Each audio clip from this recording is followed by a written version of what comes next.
ನಮಸ್ಕಾರ ವೀಕ್ಷಕರೇ, ಎಲ್ಲರೂ ಹೇಗಿದ್ದೀರಿ? ಎಲ್ಲರೂ ಚೆನ್ನಾಗಿದ್ದೀರಾ ಅನ್ಕೋತೀನಿ. ಇವತ್ತಿನ ಲಾಗ್ಗೆ ನಿಮ್ಮ ಕನ್ನಡ ಆರ್ಮಿ ಫ್ಯಾಮಿಲಿ ಕಡೆಯಿಂದ ಎಲ್ಲರಿಗೂ ಸ್ವಾಗತ.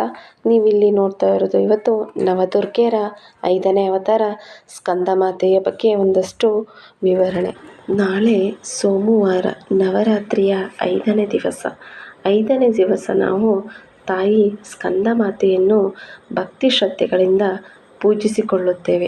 ಅದೇ ರೀತಿ ಈ ತಾಯಿಗೆ ಸ್ಕಂದ ಮಾತೆ ಎಂದು ಯಾಕೆ ಕರೀತಾರೆ ಅಂತ ಈಗ ನೋಡೋಣ. ತಾರಕಾಸುರ ಎಂಬ ರಾಕ್ಷಸ ಬ್ರಹ್ಮನನ್ನು ಕುರಿತು ತಪಸ್ಸು ಆಚರಿಸುತ್ತಾನೆ.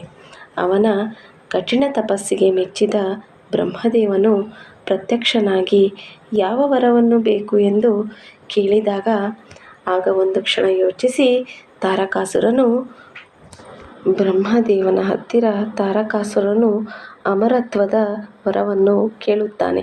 ನನಗೆ ಸಾವೇ ಬರಬಾರದು ಎನ್ನುವ ವರವನ್ನು ಬೇಡುತ್ತಾನೆ.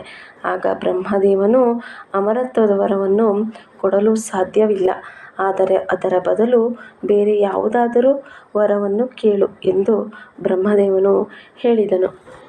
ಆಗ ಬುದ್ಧಿವಂತನಾದ ತಾರಕಾಸುರನು ಮತ್ತೊಮ್ಮೆ ಒಂದು ಕ್ಷಣ ಯೋಚಿಸಿ, ನನಗೆ ಶಿವನ ಪುತ್ರನಿಂದಲೇ ಸಾವು ಬರಬೇಕೆಂದು ಕೇಳಿಕೊಂಡನು. ಆಗ ಬ್ರಹ್ಮದೇವನು ಆತನ ವರವನ್ನು ಕರುಣಿಸಿದನು. ಹಾಗೆ ತಾರಕಾಸುರನು ಯಾಕೆ ಈ ಥರದ ವರವನ್ನು ಕೇಳಿದನು, ಇದಕ್ಕೆ ಕಾರಣವೇನು ಎಂದು ಈಗ ನೋಡೋಣ ಬನ್ನಿ. ಆ ಸಮಯದಲ್ಲಿ ಸತೀದೇವಿ ದಕ್ಷಯಜ್ಞದಲ್ಲಿ ಯಜ್ಞಕುಂಡಕ್ಕೆ ಹಾರಿ ಪ್ರಾಣ ಕಳೆದುಕೊಂಡಿರುತ್ತಾಳೆ. ಇದನ್ನು ತಿಳಿದ ತಾರಕಾಸುರನು ಸತೀದೇವಿ ಇಲ್ಲದೆ ಶಿವನಿಗೆ ಮಕ್ಕಳು ಆಗಲು ಸಾಧ್ಯವಿಲ್ಲ ಎಂದು ತಿಳಿದು ಈ ಥರದ ಒಂದು ವರವನ್ನು ಆತ ಬಯಸುತ್ತಾನೆ. ಆದ್ದರಿಂದ ನನಗೆ ಸಾವು ಬರಲು ಸಾಧ್ಯವಿಲ್ಲ ಎಂದು ತಿಳಿದು ಈ ವರವನ್ನು ಕೂಡ ಬೇಡುತ್ತಾನೆ. ಆಗ ಬ್ರಹ್ಮದೇವನು ತಥಾಸ್ತು ಎಂದು ವರವನ್ನು ತಾರಕಾಸುರನಿಗೆ ಕರುಣಿಸುತ್ತಾನೆ. ಇದೆಲ್ಲವನ್ನು ತಿಳಿದ ಬ್ರಹ್ಮದೇವನು ಯಾಕೆ ತಥಾಸ್ತು ಎನ್ನುತ್ತಾರೆ, ತಾರಕಾಸುರನಿಗೆ ಏಕೆ ಈ ಮಾತನ್ನು ಅಥವಾ ವಚನವನ್ನು ನೀಡುತ್ತಾರೆ ನೋಡೋಣ ಬನ್ನಿ. ದಕ್ಷಯಜ್ಞದ ಸಮಯದಲ್ಲಿ ಪ್ರಾಣತ್ಯಾಗ ಮಾಡಿದ ಸತೀದೇವಿಯು ಮತ್ತೆ ಪರ್ವತರಾಜನ ಮಗಳಾಗಿ ಜನ್ಮ ತಾಳುತ್ತಾಳೆ. ಹೀಗೆ ಜನ್ಮ ಪಡೆದ ಸತೀದೇವಿಯು ಕಠಿಣ ತಪಸ್ಸನ್ನು ಮಾಡಿ ಶಿವನನ್ನು ಮದುವೆಯಾಗಲು ಬಯಸುತ್ತಾಳೆ. ಇದನ್ನು ತಿಳಿಯದ ತಾರಕಾಸುರನು ಈ ವಚನವನ್ನು ಕೇಳುತ್ತಾನೆ. ಆದರೆ ಈ ವಿಚಾರವೆಲ್ಲವೂ ಬ್ರಹ್ಮದೇವನಿಗೆ ತಿಳಿದಿರುತ್ತದೆ. ಹಾಗಾಗಿ ಬ್ರಹ್ಮದೇವನು ಈ ತಾರಕಾಸುರನಿಗೆ ವರವನ್ನು ಕರುಣಿಸುತ್ತಾರೆ. ಅಲ್ಲಿಂದ ಹೊರಟ ಬ್ರಹ್ಮದೇವರು ಕಠಿಣ ತಪಸ್ಸನ್ನು ಆಚರಿಸುತ್ತಿದ್ದ ಪರ್ವತರಾಜನ ಮಗಳಾದ ಸತೀದೇವಿಗೆ ಬ್ರಹ್ಮನು ಶಿವನನ್ನು ಮದುವೆಯಾಗು ಎಂದು ವರವನ್ನು ನೀಡುತ್ತಾನೆ. ನಂತರ ಶಿವ ಪಾರ್ವತಿಯರ ಕಲ್ಯಾಣವಾಗುತ್ತದೆ. ನಂತರ ಸ್ಕಂದ ಅಥವಾ ಷಣ್ಮುಖ ಎಂಬ ಒಂದು ಮುದ್ದಾದ ಮಗು ಜನ್ಮ ತಾಳುತ್ತಾನೆ. ನಂತರ ಷಣ್ಮುಖ ಅಥವಾ ಸ್ಕಂದನು ತಮ್ಮ ದೇವಗಣದ ಸೈನ್ಯಕ್ಕೆ ಸೈನ್ಯಾಧಿಪತಿ ಸೇನಾನಿಯಾಗಿ ಮಾಡಿಕೊಳ್ಳುತ್ತಾರೆ. ದೇವಿಯೂ ಸೇರಿದಂತೆ ಸರ್ವ ದೇವತೆಗಳು ಕೂಡ ಈ ಸ್ಕಂದದೇವನಿಗೆ ತಮ್ಮ ಎಲ್ಲ ಶಕ್ತಿಗಳನ್ನು ಧಾರೆ ಎರೆಯುತ್ತಾರೆ. ನಂತರ ಸ್ಕಂದದೇವನು ಸೇನಾ ಸಮೇತನಾಗಿ ತೆರಳಿ ತಾರಕಾಸುರನನ್ನು ಘೋರ ಅಥವಾ ಕಠಿಣ ಯುದ್ಧದಲ್ಲಿ ತಾರಕಾಸುರನನ್ನು ಕೊಂದು ತನ್ನ ದೇವ ಸೈನ್ಯದ ಜೊತೆ ಹಿಂದಿರುಗುತ್ತಾನೆ. ಹೀಗೆ ಜಗತ್ ಕಲ್ಯಾಣಕ್ಕಾಗಿ ತನ್ನ ಮಗನನ್ನು ಹೆತ್ತುಕೊಟ್ಟ ಈ ಮಾತೆಗೆ ಸ್ಕಂದ ಮಾತೆ ಎಂದು ಕರೆಯುತ್ತಾರೆ. ನಂತರ ಈ ತಾಯಿ ಮಗನನ್ನು ತೊಡೆಯ ಮೇಲೆ ಕುಳ್ಳಿರಿಸಿಕೊಂಡಿರುವ ಈ ದುರ್ಗಾಮಾತೆ ಈ ಅವತಾರ ಅತ್ಯಂತ ಪವಿತ್ರ ಮತ್ತು ಅದ್ಭುತವೆಂದು ಹೇಳಲಾಗುತ್ತದೆ.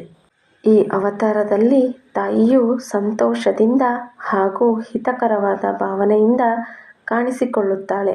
ಈ ತಾಯಿಯನ್ನು ಆರಾಧಿಸುವುದರಿಂದ ಮಾತೆಯ ಆಶೀರ್ವಾದವಲ್ಲದೆ ತನ್ನ ಮಗನಾದ ಸ್ಕಂದ ದೇವರ ಆಶೀರ್ವಾದವನ್ನು ನಾವು ಪಡೆದುಕೊಳ್ಳಬಹುದು. ಹಾಗೆ ಈ ತಾಯಿಯ ಅವತಾರವನ್ನು ಪೂಜಿಸುವ ಭಕ್ತರಿಗೆ ದೇವಿಯು ಆಶೀರ್ವಾದ ಸದಾ ಇರುತ್ತದೆ. ಹಾಗೆ ಎಲ್ಲ ಕಷ್ಟ ಕಾರ್ಪಣ್ಯಗಳಿಂದ ಮುಕ್ತಿ ಹೊಂದುತ್ತಾರೆ.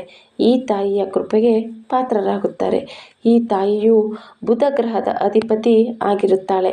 ಈ ದೇವಿಯನ್ನು ಯಾರು ಒಳ್ಳೆ ಭಕ್ತಿ ಶ್ರದ್ಧೆಯಿಂದ ಪೂಜಿಸುತ್ತಾರೋ ಅವರಿಗೆ ಹೆಸರು, ಕೀರ್ತಿ, ಸಂಪತ್ತು, ಸಮೃದ್ಧಿಯನ್ನು ನೀಡುತ್ತಾಳೆ. ಹಾಗೆ ಯಾರ ಜನ್ಮಕುಂಡಲಿಯಲ್ಲಿ ಬುಧ ಗ್ರಹದ ಅನಾನುಕೂಲ ಸ್ಥಾನವಿದ್ದರೆ ಇದರಿಂದ ಉಂಟಾಗುವ ತೊಂದರೆಯನ್ನು ಕೂಡ ದೇವಿ ನಿವಾರಿಸುತ್ತಾಳೆ. ಸ್ಕಂದ ಮಾತೆಯು 4 ಭುಜಗಳಿದ್ದು ಒಂದು ಕೈಯಲ್ಲಿ ಸ್ಕಂದನನ್ನು ಹಾಗೂ 2 ಕೈಗಳಲ್ಲಿ ಕಮಲವನ್ನು ಮತ್ತು ಇನ್ನೊಂದು ಕೈಯಿಂದ ಅಭಯಹಸ್ತದ ಮುದ್ರೆ ಇರುತ್ತದೆ. ಈ ಅಭಯಹಸ್ತದಿಂದ ಎಲ್ಲ ಭಕ್ತರನ್ನು ತಾಯಿ ಆಶೀರ್ವದಿಸುತ್ತಾಳೆ.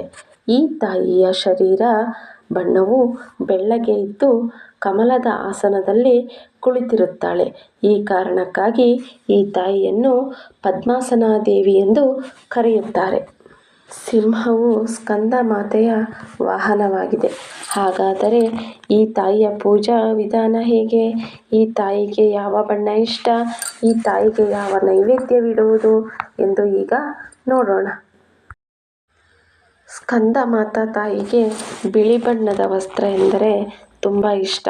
ಹಾಗಾಗಿ ನಾವು ಕೂಡ ಬಿಳಿ ಬಣ್ಣದ ಸೀರೆ ಅಥವಾ ವಸ್ತ್ರವನ್ನು ಉಟ್ಟು ಈ ತಾಯಿಗೆ ಪೂಜೆ ಮಾಡಿಕೊಳ್ಳಬಹುದು.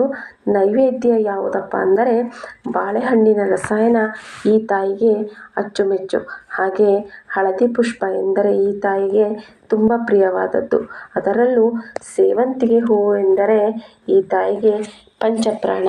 ಹೀಗೆ ಈ ತಾಯಿಯನ್ನು ಈ ರೀತಿಯಾಗಿ ಪೂಜಿಸುವುದರಿಂದ ಸಂತಾನ ಭಾಗ್ಯ ಕೂಡ ದೊರೆಯುತ್ತದೆ. ಹಾಗೆ ಚರ್ಮದಲ್ಲಿ ಉಂಟಾಗುವ ತೊಂದರೆಗಳನ್ನು ಕೂಡ ಈ ತಾಯಿ ನಿವಾರಿಸುತ್ತಾಳೆ.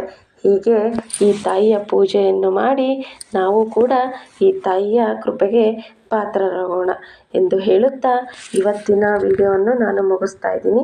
ಈ ವಿಡಿಯೋ ನಿಮಗೆ ಇಷ್ಟ ಆದರೆ ದಯವಿಟ್ಟು ಒಂದು ಲೈಕ್ ಮಾಡಿ, ಶೇರ್ ಮಾಡಿ, ನನ್ನ ಚಾನಲ್ಗೆ ಆದಷ್ಟು ಸಬ್ಸ್ಕ್ರೈಬ್ ಮಾಡಿ. ನಿಮ್ಮ ಅನಿಸಿಕೆಗಳನ್ನು ಕಾಮೆಂಟ್ ಬಾಕ್ಸಲ್ಲಿ ಹಾಕಿ ಎಂದು ಹೇಳುತ್ತಾ ಈ ವ್ಲಾಗನ್ನು ಮುಗಿಸ್ತಾ ಇದ್ದೀನಿ. ಎಲ್ಲರಿಗೂ ಮತ್ತೊಮ್ಮೆ ಮಗದೊಮ್ಮೆ ನವರಾತ್ರಿ ಹಬ್ಬದ ಶುಭಾಶಯಗಳು. ಧನ್ಯವಾದಗಳು.